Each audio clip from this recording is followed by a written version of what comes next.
Business development. For a lot of project managers, those two words instantly conjure up images of a slimy snake oil salesperson trying to trick people out of their money. But business development also means growth. So as the people who are leading the delivery of the work, isn't it in the best interest of a project manager to originate opportunities, help shape new projects, nurture stakeholder relationships, and infuse our knowledge into the sales process? If you found yourself struggling with the relationship between business development and project delivery, keep listening. We're going to be exploring how a business development mindset can help you grow your career and create new opportunities within your organization in an organic way that doesn't make you feel icky.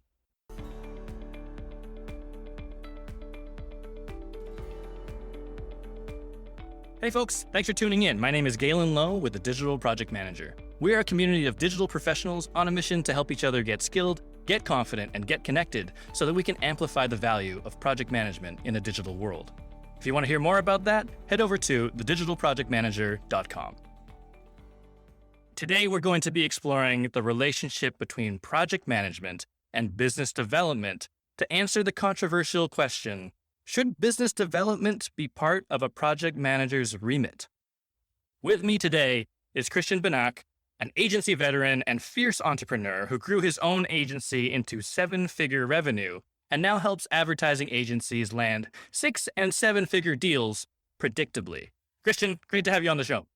Hi, Galen. Thank you so much. Really excited for this conversation. Appreciate you having me on. I am as well. This is something that's very close to my heart because, as we were talking about in prep, I've always been an account manager, project manager hybrid. And then where I took my career is actually into business development. And it's always kind of been a core part of like what I've been asked to do. But as I've gone through it, I realized that is not always the common case. Like I might be a bit of an outlier, but I think it's a really important conversation to have. It keeps coming up in terms of like, what is my responsibility as a project manager to grow the business, to make new projects happen, to make sales happen versus just, is my job just to deliver and isn't that hard enough?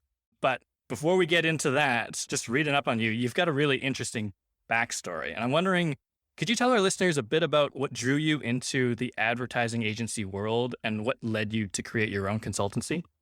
Yeah, thanks for that intro. Well, I can't say that I went to school and decided, I want to go work in business development at agencies. It didn't work out that way. And I think sounds like your career as well. It wasn't how you planned it out. So my journey, I've always been entrepreneurial. I was the kid that was, buying and selling baseball cards in, grade school and cutting, and mowing lawns and all of that. And really where I started in business, a more serious business was in more of a concert promotions background. And it started off really as a bunch of friends renting out banquet halls, booking local DJs and, inviting people in our neighborhood and schools and whatnot. But that did grow into a, full-fledged concert promotions business. We had worked with Lady Gaga and Pitbull and some really big artists. And it was more events, driven, our own events. However, we had gotten approached by an experiential marketing agency and they wanted some help with an activation in Chicago where I'm based. And since we had the concert promotions business, it was a good, synergy between our capabilities and what they needed. So we did the event with them and it went off really well. And that led to another opportunity, and really exposed me to experiential marketing. And then the light bulb sort of went off in my head and said, well, why are we working with this agency? Why don't we go and try to find, brands ourselves that we could be doing this type of work for? So fast forward, the business became kind of half concert promotions. The other half was these experiential and event marketing programs. We'd worked with Allstate and Disney and Toyota, some big corporate organizations, and really, again, exposed me more to the advertising and marketing world there. And in about 15 years actually into the business, the recession, 2008 hits. And what ends up happening is my business on both sides of the house starts to dry up. And like a lot of the clients that I work with now, I did not have a sales process, a new business program. It was really word of mouth, referral driven. So I'd gone out and hired a consultant to help me. And I really, really loved it. So much to the point where I decided to pivot and I closed down my firm and went and started work at agencies for doing business development with them. Spent about 10 years doing that and discovered my superpower with business development really is kind of top of the funnel, generating those big, corporate type of clients with those 6- and 7-figure deals. So again, kind of fast forward to how I started this in a particular consultancy is I was working at an agency, but I had that entrepreneurial itch still. I wanted to do something on my own again. And like a lot of people, the pandemic hits and makes me reevaluate where I want to go with my career. And I saw agencies going out of business, just like I was, about to do 10 years prior with the recession. And I decided to close down or not close down, but I started to leave that position and start this consultancy and help agencies. And I felt like I was now in that role, just like the consultant helped me, 10 or so years prior, that I could help others. So that's, the kind of the journey into what led me into business development and led me into the advertising and marketing space in particular. There's some really bold moves in there, like starting your own thing, deciding to shut it down, right? After 15 years, going and being a employee in business development and now striking out on your own. I think that sounds super cool. I mean, and then today, you're working with a lot of ad agency clients. Like, what are some of the biggest challenges that they come to you to solve? Is it all business development, and what specifically within that? Yeah. So we are definitely focused more on business development, but there's a lot of facets and aspects to it in the first place. So generally speaking, clients are coming to us for one or more of these reasons. A lot of it is they have an unpredictable pipeline, probably because they're grown through word of mouth and referrals. So those are great when they come in, but there's no control of them. So you never know when or how or who they're going to come from. So we help, kind of smooth that out and provide more of a predictable system. So that's a big challenge. We have other clients that come to us because they are tired of this time-consuming and ill-fitting RFP process, and they're really looking to try to build relationships with, C-suite executives and hopefully bypass that RFP process. We got some clients that are really looking to go more upmarket. They maybe work more small and mid-sized businesses, and they're trying to crack through and get those bigger deals. Others that are just not getting enough of the opportunities that they really want, or maybe they've launched a new division of the company or new service offering, something like that, and they're not known for that. So they really need to take a more targeted based approach to get their name out there. So generally speaking, it's one of those problems, and how we solve it for them kind of depends where they're at. There's some clients that we need, that we're ready and they're ready to just kind of jump right in and do more of a lead generation type program. There's others that we need to work more foundationally on them to, hone in on their positioning and their overall go-to-market strategy. So, it kind of ranges, across all the different firms we work with. There's so many things there that are resonating with me because I've seen all of those different stages, especially the word of mouth barrier when you're like, okay, well, what happens? We haven't built the muscle to do business development. It just happens to us. And then what happens when we want to grow or scale or when the business dries up? And then especially the owning the relationships at a more executive level, in places where I've worked and people that I talk to, right? Your point of contact is, maybe a VP or somewhere in that midsection, but to actually get ahead of it and be part of that higher level strategy for your clients and entering into those bigger projects, bigger deals. All of those things are different. They're different aspects of the game. You need to build muscle around it if you haven't got it. And then it takes a lot of time and energy to have that thought and have that strategy of how you want to grow it. That's super interesting. I love that. Yeah, absolutely. And, and I think most of the companies that we work with, there's a combination, thereof. I would say most of them have multiple, challenges and problems, and some may be more glaring than others, but usually everybody can benefit from sharpening, their knives, so to speak, in this area. 100%. All right, let's dive in. Let's get into the thick of it. I get asked this question a lot, and I wanted your take on it. So from your experience, could you tell our listeners why business development is relevant for project managers? Isn't that somebody else's job? Isn't that somebody else's problem? Yeah, well, I would, the first thing I want to reference is, Peter Drucker, the management consultant, he really said that at the end of the day, a business is to create and service a customer. And so I think we need to keep in mind that that is ultimately what everybody's role in the organization is to do. And business development is certainly part of it. I think sometimes we get too stuck on job title and not necessarily what we're all really there to do at the end of the day. So, we're firm believers, and this is true in our own organization, as well as what we advise our clients, is that, really sales, business development is everybody's responsibility, whether that's the name of on your business card or not. So, and beyond that, it's really, I think, a mindset as well, and constantly thinking again about what's best for the customer, what's best for the organization. So, again, I think whether you're the receptionist down to the principal, business development is, in our eyes, your responsibility. And And we do. And we see organizations where there's the principal even of the organization doesn't really want to be involved in business development and they just hire someone to do that. And, I think the firms that we see that are doing the best, definitely the principal, but it starts at the top and it moves its way down, really to everybody in the organization.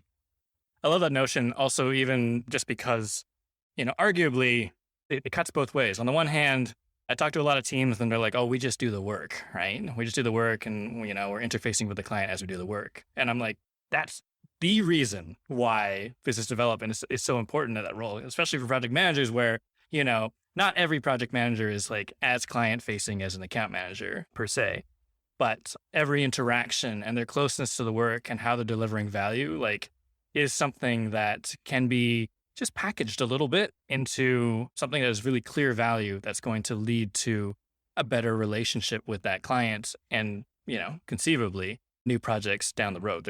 They'll want to continue working with you. And the same thing what you said, like if you're at front desk and you have these relationships with people that are your customers. And like you said, we're all here to deliver value to our customers in that sort of client services environment. Yeah, absolutely. And, at the end of the day, if there is no new business coming in, you may not have a job to do the project management work, so I always want to keep that frame of reference. I mean, when things are going great, everybody is not really focused and thinking about that. But then when things are not going great, it's, well, where's all the work? Well, I think everybody's got a responsibility to contribute, and where you contribute and how you contribute, to business development, I'm sure we're going to get into this, can certainly range. However, I think, again, it is the mindset more so than anything else that is first and foremost important. Oh, I love that.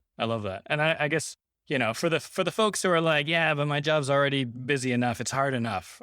Like if we were to be like kind of selfish about it, especially from a project manager lens, like what are some of the benefits of getting involved in business development other than the thing you said, which is really important, right? The benefit is, as long as new business keeps happening, you will continue to have a job. But even just thinking about this like business development mindset, how does that benefit project managers? What's in it for them? Yeah, I think there's a couple different areas. One is learning and development. I think is something that maybe you could be overlooked, but typically maybe if you're in a project management role, right, you're more executional.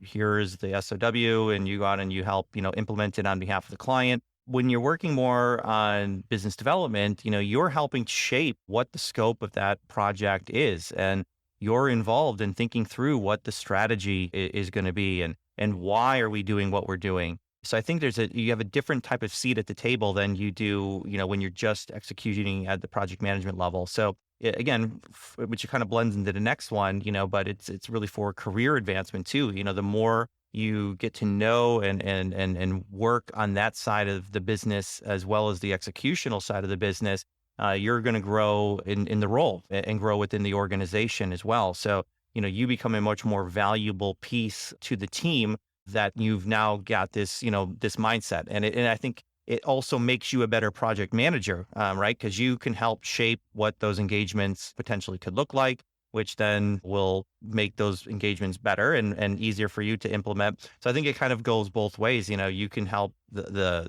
project management side, and you can also help the business development side.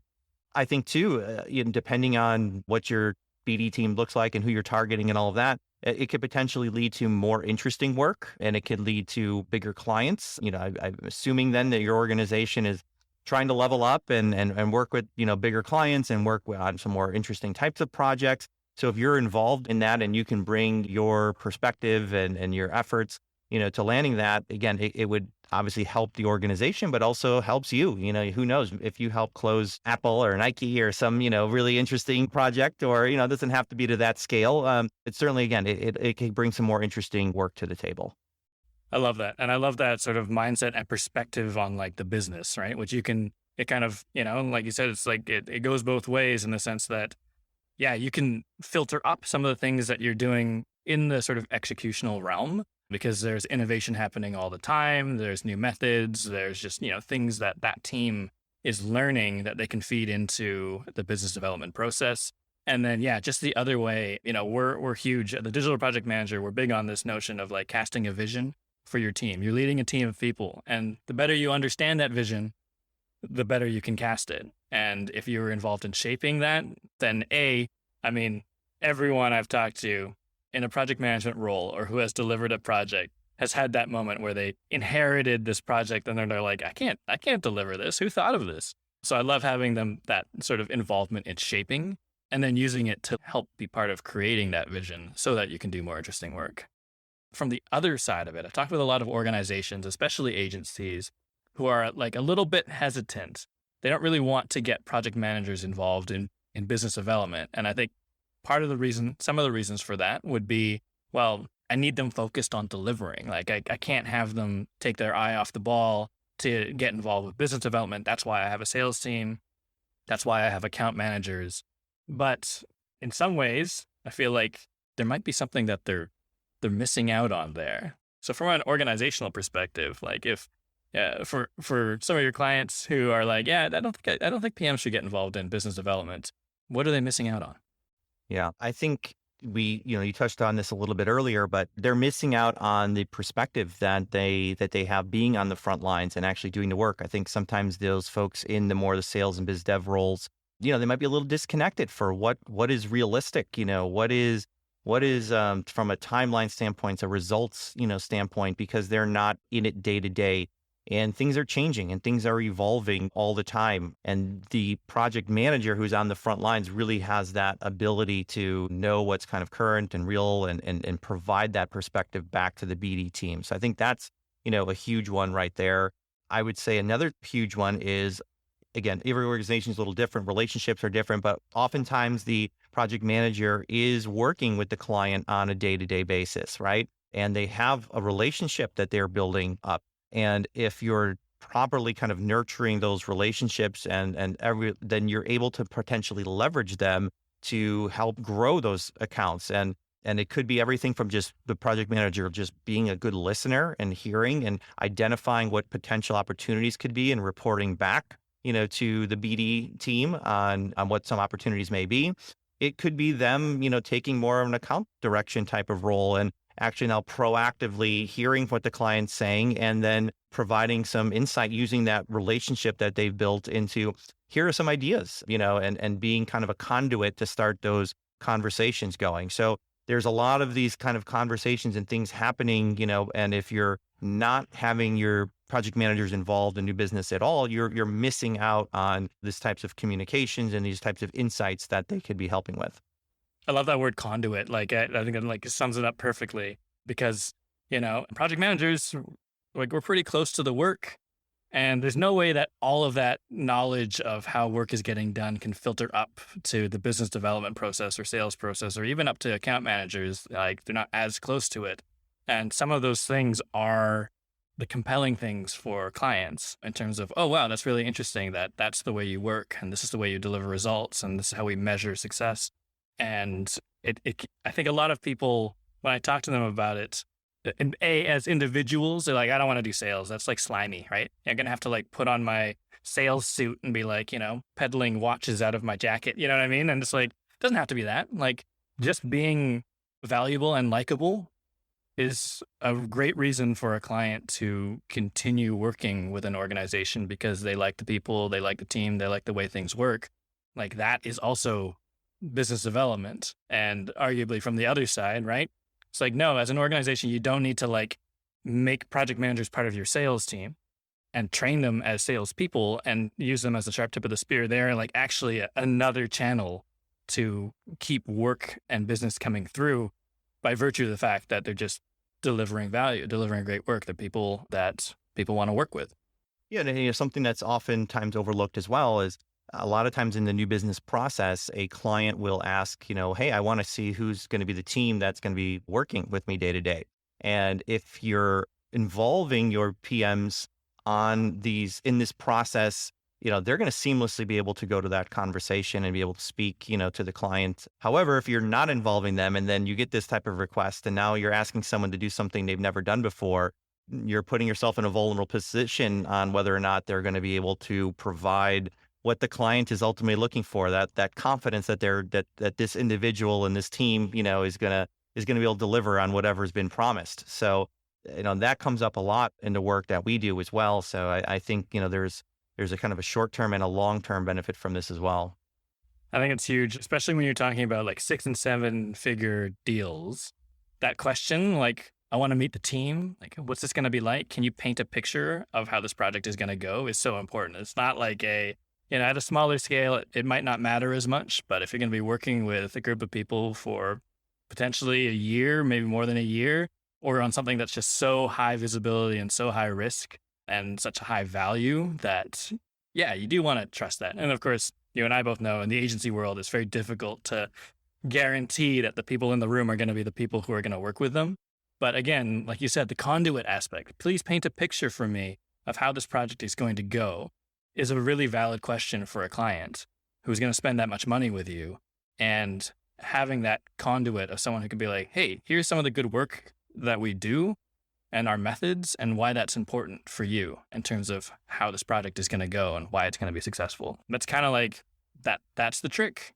It's like, it's not all this, sales strategy. It's just being a conduit to communicate information up and then being there at the table so that you can grab that vision and communicate that, back down to the executional level as well. Yeah, definitely. That's super cool. I mean, all of this, we keep coming back to this notion of like mindset, right? Like a business development mindset. And I know you've got a bit of a framework for this, the Propel framework.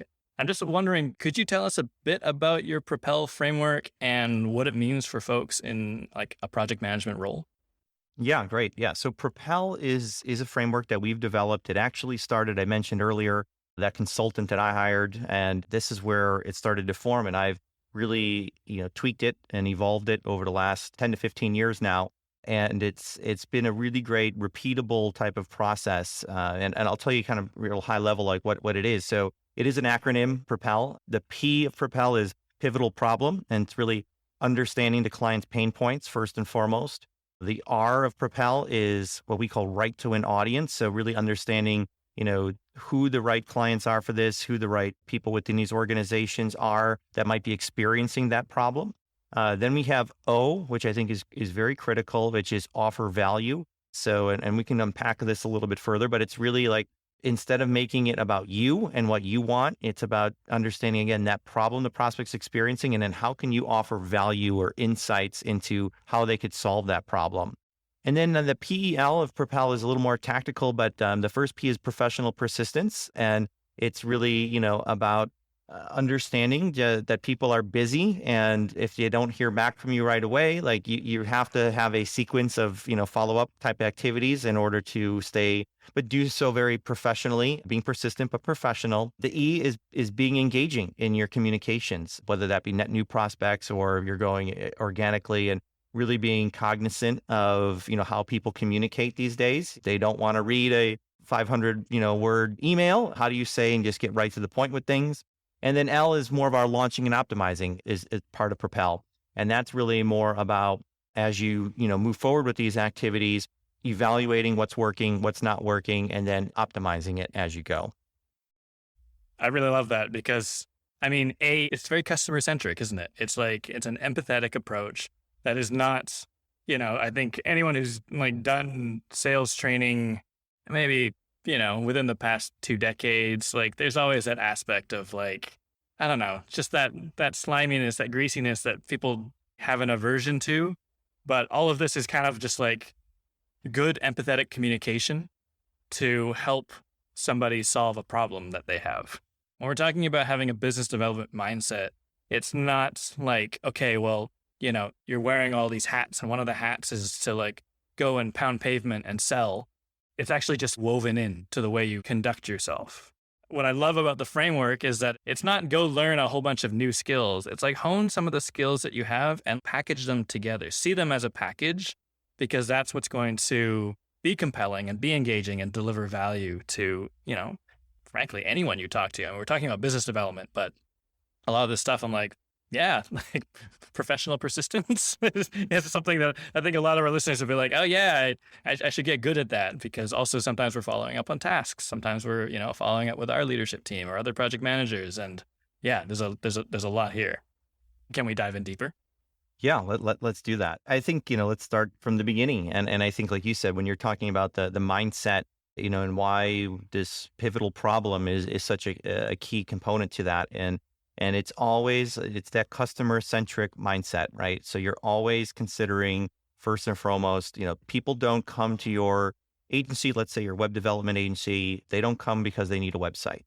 They come because they have a problem, right? And that problem may be sales are down or they're not getting enough leads. That's the problem that they're experiencing. And I think, especially when we're talking maybe on the project management side, they're thinking we build websites. Well, you help companies drive leads, you help companies drive sales. That's really what you do. So in sales, they always say that, people don't buy a drill, they buy a hole. And I think when you take that type of mindset is what is the end result that they're trying to solve? And so I think whether this is true, whether you're doing new business, if you're working with existing clients, or even just internally, just always having that frame of reference of like, what is the problem that they're trying to solve? And, if we're thinking about this a little bit more from a new business lens, it's ideally then you're also trying to hone in on, all right, you're starting to think about how can we help this person solve that problem? And then that kind of blends itself into the next phase. I'll pause there though and see if there's any follow-up questions with the problem. Well, like what I love is that it's part of the job is you got handed a scope of work and you're going to deliver it. So you need to report on the progress of building the website because your deliverable at the end is a website. But then that double click on why. So as project managers, we're often guilty of measuring success as, oh yeah, we're 50% of the way through the schedule and we've made 50% progress. We're good, which doesn't mean that the end product is going to be something that actually solves the problem, like the actual pivotal problem. And just understanding that mindset it's very helpful, again, as that conduit to be like, actually, I'm not just a representative of delivering this work. I am a representative of delivering a solution to a problem. And that it's also empowering for the team. It also can get you more creative about, well, along the way, you might find ways to solve that problem better versus just following what it says that we're supposed to do. So I think it's a hugely important sort of mindset shift for any project manager. Yeah. And I think when we think about business development, I want to be clear that we're talking about, yes, it could be net new business, right? So new clients that are not currently working with you. It also could be expanding clients that are already working with you, more organic growth. And either way, I think, especially if we're talking about if it's more on the organic side, so existing clients, you're interfacing with those clients and you're hearing hopefully you're hearing some maybe additional opportunities, some different challenges that they're experiencing. So that information, then that is really what becomes the link then to bring that information either to the BD team and hey, here are some challenges, some problems that we're hearing. We could open up some doors. Or again, if you're, comfortable with it and you have that relationship, you then identifying and talking through some of those challenges or problems. So that's really where everything starts is hearing the problem. I love that. Just kind of being tuned into just listening. And we have this notion of walking the halls, right? Where it's okay, if you can get more embedded with your clients and you're overhearing and seeing some of the problems that they're facing and that you might have solutions to, maybe there's this gray line into, okay, well, that seems kind of what some people might characterize as slimy sales. But at the same time, with this, especially around this framework, it is customer centric. It's well, I see these problems that you have and I can solve them. And I think it is a helpful thing. And from that standpoint, business development is not in this model, it's not landing the next deal per se. It's helping because I see some of these problems that you're facing, day to day. And yeah, this is something that we can help with. And I think that's a good segue. You mentioned the term walking the halls. So we call it the right to win audience. And I think it's understanding then who are the right people you should be speaking to about these problems, right? It very well could be your day-to-day contact that you have. But, you may be working with more junior level people. Maybe the job came in through a VP or C-suite, type executive, but now the project's on their side and they may not be decision makers that can move the needle on new projects, but you can learn from them. However, if you have an on-site opportunity to meet with the team, the client, right? So it is walking the halls and understanding then, trying to get some face time perhaps with that VP or that C-suite executive, because they may then be the decision maker. And you may have a way to get in front of those right to win audience members more than your sales or business development team does, because they're not in the office with those individuals in most cases. So, but you have to, they tune in and consciously go after and understand who some of those decision makers or influencers may be. I've seen it where people get overly enthusiastic about the business development mindset. They just want to like land the deal and like sell the next thing. But actually, it's kind of like just the Wild West. People are stepping on each other's toes. Nobody knows what's, coming through the pipeline, and it doesn't have that rigor. But I'm just tying it back to the consulting that you do. Is part of what you do sort of setting up those processes to be like, listen, if you can get in front of a VP as a project manager, like, yes, please do. Yeah, I mean, in this current firm that we're in right now, we don't do too much with the organic growth. We're more focused on driving new net business.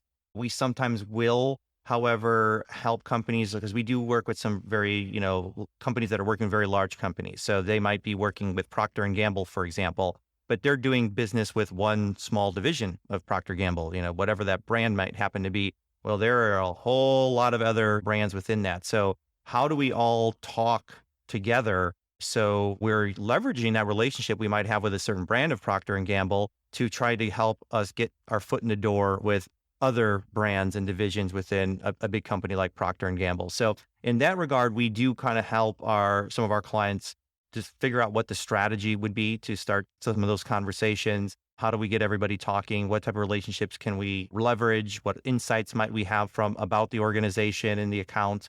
So so a little bit of that, yes. I love that because it is like that is I'm just going to say disentanglement, right? Where especially when you're working with a big account and there's different branches and you actually, especially if you yourself are actually quite a large agency or consultancy, you kind of have to figure out all the pieces of work that have been done for various branches of this large client so that you can have that higher level conversation, especially if you're going into the C-suite.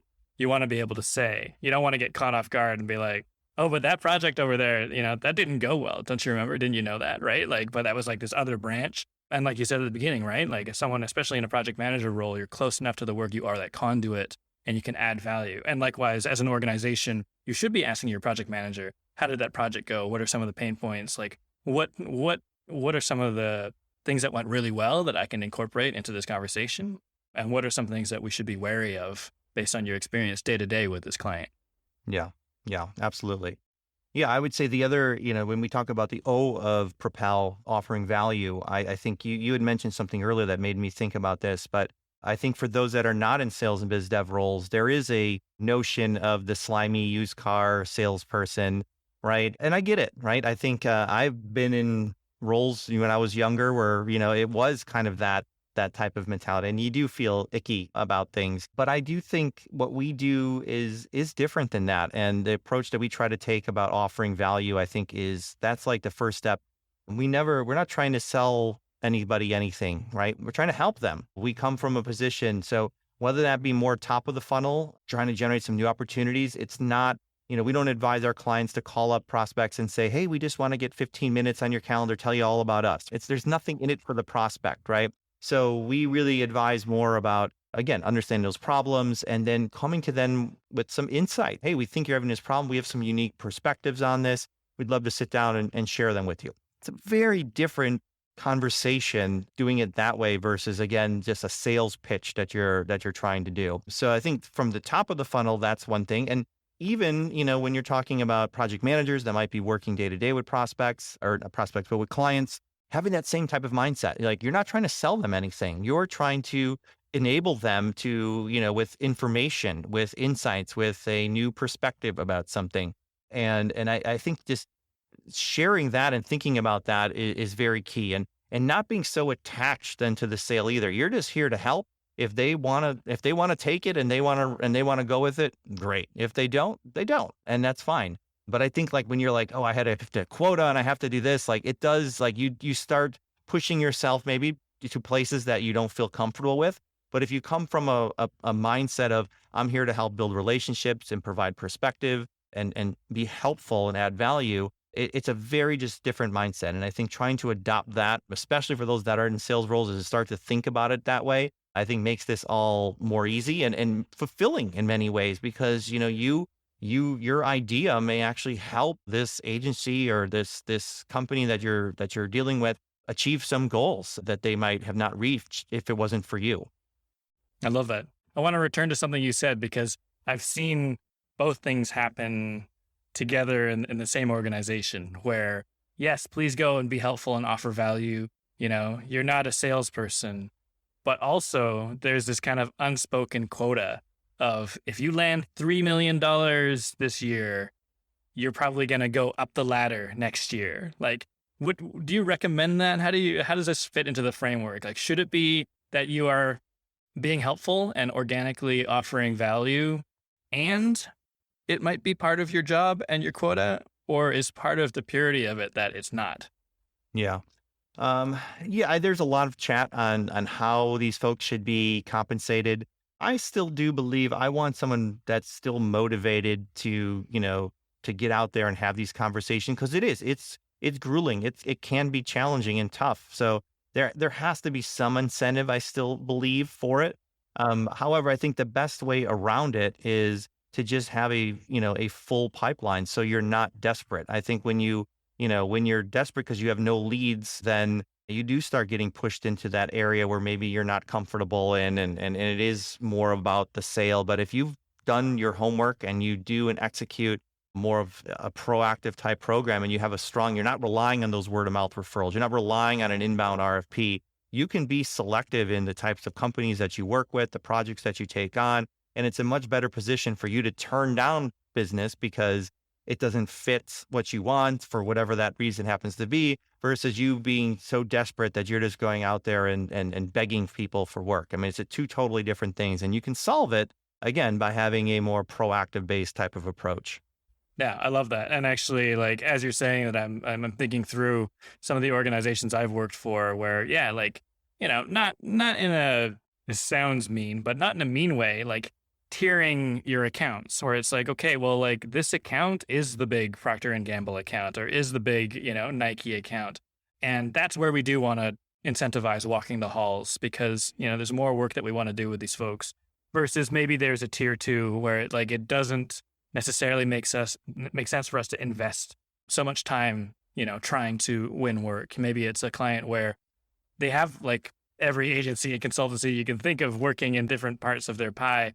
And it's going to be like a tough go to try and make any headway in terms of like getting that quote unquote like market share within that account.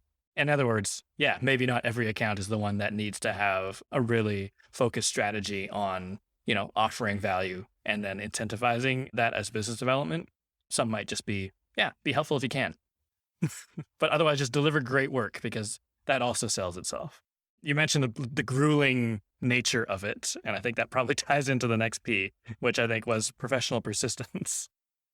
Yeah, well, you have to also understand, I think people that have not done a whole lot in sales, they're surprised when we tell them the number of emails that we have to send and phone calls we have to place to each individual in order to get their attention. And the bottom line is we're busy. Everybody is busy. And so I think if you don't hear back from somebody right away, doesn't necessarily mean that your idea is bad, they're not interested. It's just they're trying to balance their day-to-day, responsibilities that they have. And a lot of times new business is more forward thinking. Everybody's just worried about their day-to-day, and it's hard sometimes for people to take the step back and think about, all right, what are we thinking about for a year from now, 3 years from now, 5 years from now? So it's part of, again, it's a lot of this is mindset. It's understanding that this is just a reality. So you do need to balance persistence with professionalism. But again, you have to just understand that these prospects, you can't take no for an answer necessarily. You have to keep trying. However, you want to make sure that, if you're always adding value, like we've talked about, they're all connected here. It's a different type of no than if you're trying to sell something versus if you're just trying to add some value. If they're not interested right now, that's fine. So I think one thing that's I think it's hard to kind of grasp, early on in your journey of being persistent to be helpful, where like, especially if you're thinking of like organizational strategy, right? The strategic plan, or like, if it's like, if the conversation's like at that VP, SVP, or C suite level, it's sometimes hard to remember that the problem that you're seeing that's like literally burning a hole in your brain, and you're like, I can solve that problem. It's a big deal. We need to solve it right now. It might not be the biggest deal in the bigger, grander scheme of things. And then sometimes, I mean, like, I love what you said about like, yeah, like, don't let that like discourage you. It just means that there's a lot on the go, and there is. And sometimes, like, I would argue, sometimes it shines a light on a bigger pivotal problem. And to like take a metaphor too far, right? What you said earlier about the hole in the drill. It's like, okay, yeah, we didn't buy a drill. We wanted a hole. We wanted a hole so we could feed cables into it. Okay, great. What are the cables for? Do you know what I mean? It's like, okay, well, oh, yeah, we're rewiring the contact center. Oh, okay, well, that's a bigger thing. And maybe we can be helpful there too. So sometimes that pivotal problem that, our perspective is very close to the work, but it might not be an unimportant problem, but it might be a sub problem within a bigger problem. And yeah, I just think that sometimes that persistence, it does get to that point, right? Where you're like, I'm really just nagging this person. They're just going to tell me no again. But in terms of like, after having exhausted that sort of organic follow-up, changing the conversation maybe and looking at it going, is it because they're working on a bigger thing that also we can help with? Sometimes is that switch enough to get attention, or to give your point of contact something new to like bring up to their higher up to say, actually, this actually feeds into a larger initiative. And then maybe, getting that attention. But I love that persistence. And I just think it's, it's a thing. And I guess a lot of people probably get a lot of those like automated marketing emails, sales emails, like, hey, I didn't hear back from you. And you're like, yeah, you're a robot. Like, someone just automated a follow-up every couple of weeks. Like, what are your thoughts on that? Like, actually, like, is it something, yes, it requires persistence, but is part of it just being a human, or is it really just kind of like staying top of mind for them? Yeah. Well, we really advise against any of these kind of automated type of emails. Number one, I don't see the results coming from them because I think things have just, the inboxes are getting flooded so much. So we stay away from that, number one. And number two, it's all about adding value, right? So every follow-up, though, I think this is key, needs to add some value. You don't want to just, hey, just checking in on this, right? Just following up, like, you want to stay away from those types. There's no value, again, in it for the prospect or the client or whomever it happens to be. So yes, I think, when you are doing the follow-up, if you continue to add value, then I think, again, that goes into the mindset of, you're not bothering somebody, you're actually sharing some additional information. And I'll share a little bit of a quick story here. When I was first starting off and really heavily focusing on sales, one of our clients that we were working with, really wanted to get in touch with this particular automotive services company. And I sent an email, didn't hear back. I made a call, didn't hear back, and they were hounding me. Well, what's happened? What's going on with this? What's going on with this? And and I did. I followed to a T what we're supposed to do. The right number of follow-ups. I added value along the way, but I did feel a little strange about the volume of content. Well, I didn't hear back after one or two emails. I don't think they're interested. Mm-hmm. So I would say I probably followed up by phone 5 or 6 times, by email 5 or 6 times over a period of time. And I remember one day, like it was yesterday, I opened my inbox up and I'll be darn it, there was an email from that individual. And this is actually where the term came from. He's like, I really appreciate your professional persistence. And they actually apologized to me for not responding and said, they've been busy. I forget exactly what the challenge was at the time, but this is exactly what we've been looking for. And I ended up putting the two parties together and some business happened from it. And had I not sent those second, third, fourth, fifth emails and phone calls, that never would have happened. And here I am thinking I'm bothering, the individual. And then I end up getting a response and they thank me and apologize to me for not responding. So, but I think a lot of it also had to do with, it was right targeting, it was right follow-up, there was value provided. Like, again, if you're just sending out mass emails that are going off to everybody, it's not personalized to them. It's hard to really stand by what you're saying and doing if it's just sent on a mass level, but it's very personalized and it really means something. It's well researched. It's again, it's a little bit of a different game. No, I love that. And I think that's like, it plays into E, right? This like engaging communications, because yes, you could just, send the like, hey, did you get my last email? But it's also, I'm sure it's bigger than that. Do you think you could talk us through like this notion of like engaging, making your communications engaging? Yeah, yeah. I think, we talked a little bit about the pivotal problem. So one, your email needs to be focused on the problem, or not just email. It could be, whether you're calling someone as well, but it's always focused on solving a problem.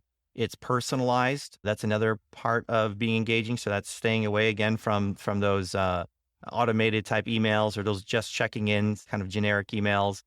You really want to be relevant as well, which kind of goes in touch with the personalization and the problem focus. But be relevant. Why are you reaching out to somebody in the first place? What triggered you to want to reach out to them? I think that's also very key. And I think again, if you're thinking about being the recipient of these kind of bad emails, it's like, well, why are they even sending me this? Or I love getting phone calls from a cable provider. I don't even have cable, and they're asking me to switch to another cable provider when I don't have the first one. I mean, like the targeting is way off. So you want to make sure that you're relevant. You want to make sure that you're short and concise and casual. That's another key here. You don't want to write a book. And we talked about this a little bit earlier, but you got to think about how are people communicating these days? How do you communicate?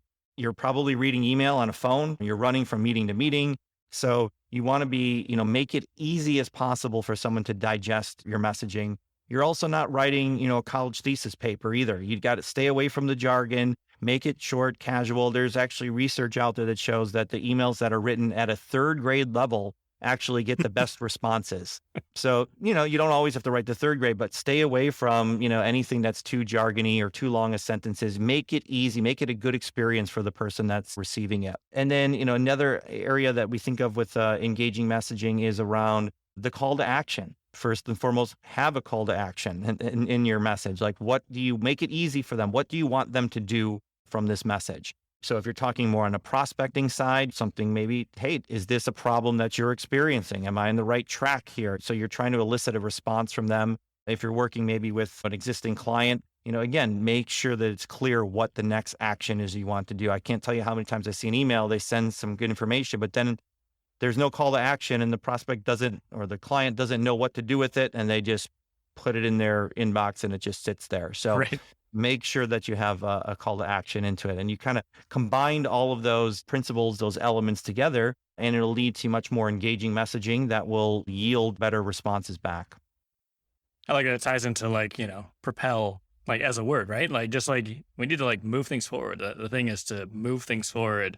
And yeah, that might require some persistence. And yes, you have to make it easy and clear for people to help them do their part to move it forward as well. Yep. It's huge. And then the L side of it, launch and optimize. Tell me a bit about that. Well, the launch part is just do it, right? You got to get out there and you just got to do it. We can sit here and read books and listen to podcasts and, attend training seminars and all that's great. But eventually you just got to get out there and you got to do it.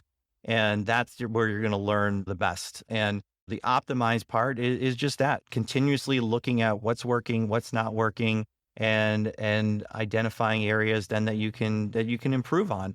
And I would say, like, for those organizations that are considering whether or not they should have their project managers do any of this, I think, approaching it from like a pilot type mindset, like maybe get a volunteer or two, or depending on the size of your organization, a few, and try it out with them and see, how it works. But I think going into it, like setting very clear expectations on the number of hours, what the roles and responsibilities should be, doing some regular check-ins, like kind of during the project itself. And then after the project, sitting down, what worked, what didn't, again, kind of that optimized piece. How do we improve this for the future? And maybe in your firm, it doesn't work, but I think those that are doing it, we're seeing really good success with it, and it's just driving the business forward. So I think it's definitely worth the risk, if you will. I don't know if there's a huge risk if you do the right planning with it. I think it's a matter of just putting things forward and giving it a shot. I love that idea of just piloting it, like just go and start doing it, and also measure to make sure you know whether or not it's working, and getting that feedback and like having that feedback loop to understand if it's beneficial and whether there's problems that are coming out of it to be solved. I mean, listen, I love the framework, and I think we talked a lot about, the benefits for an organization of having PMs involved as a sort of conduit to feed sales and to, keep keep a healthy pipeline. I think we talked a bit about, individuals and how they can benefit in terms of like career growth, keep their job interesting, and just kind of change their perspective on what they're doing, and the vision for what they're delivering. Maybe not just a website, maybe something, it's for a bigger reason. And I think my one hang up that I run into often is that I know a lot of folks who are in any role, but definitely project management roles, where they're like, I don't know if I have the foundational skills to just go and start doing this, right? Like this is maybe an area, I know a lot of people who self-identify as like introvert project managers who are not really client facing, aren't the type of people who want to like walk the halls. Like that's a very scary thing for them. And, I get it for sure. It's like in some ways it's unnatural based on the way that a lot of project managers are trained, but just kind of like round it out. Like if there's someone who's like, yeah, I want to build some of the foundational skills to then start like leveraging this mindset, where do they start? What would you recommend in terms of like a starting point to develop a business development mindset? Yeah, I think there's a lot of information. I mean, this podcast, I think, is a first, good step for those that are starting to think about it. So anybody listening here, I think you've already taken a good first step in the right direction. I think, you might want to take a look in your organization and see where do you potentially see an opportunity. And I think that might dictate where some of your next steps may go.